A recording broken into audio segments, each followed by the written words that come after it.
Number 25. A prism has a lateral edge of 3 and the perimeter of its base is 34. What is the lateral surface area of the prism?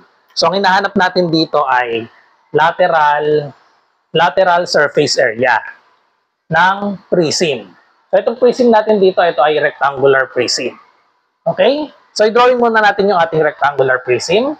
Yung rectangular prism natin. So, ayan, medyo lalakihan ko yung drawing natin. Rectangular prism. Yan, ito siya sa taas. And then, dito sa baba, lagyan natin ng broken line.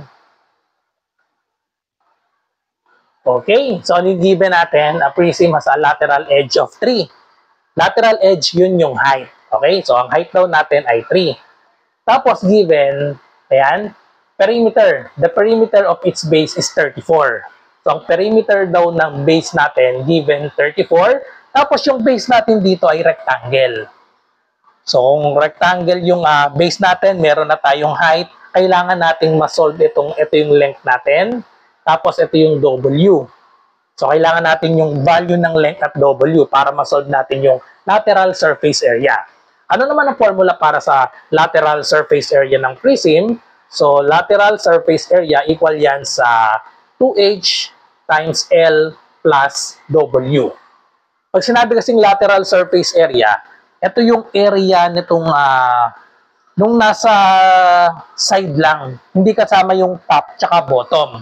Kasi kapag kasama yung top at bottom, ang formula natin, 2 times combination ng ano eh. So, okay, so ang surface area ay 2HL plus 2HW plus 2WH. So, combination ng tatlo, length, width, at height, nakamultiply sa 2. Kasi yun yung area ng bawat side. Pag lateral surface area, hindi kasama yung top tsaka bottom. Kaya ang magiging formula lang natin, 2HL plus W.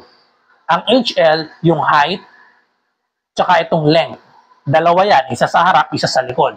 Tapos yung 2HW, yung height, tsaka itong width. Yan naman yung dalawang side. Okay? So, ulitin natin lateral surface area, hindi lang kasama yung area ng top tsaka bottom. Okay? So, ito yung gagamitin natin formula, 2H times L plus W. So, kailangan muna natin isolve ang L at W natin.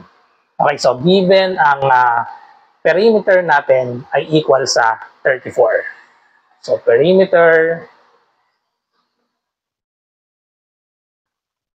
So, hinahanap natin dito, meron tayong height, no? So, wala tayong L and W, pero given yung perimeter natin na 34. So, substitute natin, ang formula ng perimeter ay 2L plus 2W. So, we have, substitute natin, ang perimeter natin ay 34 equals 2L plus 2W. So, burahin muna natin ito. Pwede nating ma-solve dito yung L tsaka W, yung L plus W. So, we can factor out the 2. So, we have 34 is equal to 2. Factor out natin itong dalawang 2. So, we have L plus W. And then, divide both sides by 2. Therefore, the value of L plus W equals 34 divided by 2 is equal to 17. So, ngayon, pwede nating ma-solve ang lateral surface area natin. So, ang formula natin ay 2H times L plus W. Meron na tayong value ng ang height natin given na 3.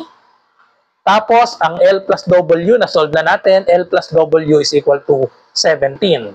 So, i-multiply na lang natin itong tatlo. 2 times 3, that is equal to 6 times 17. So, 17 times 6, i-calculator nyo na lang ito. So, 6 times 7, so we have 42.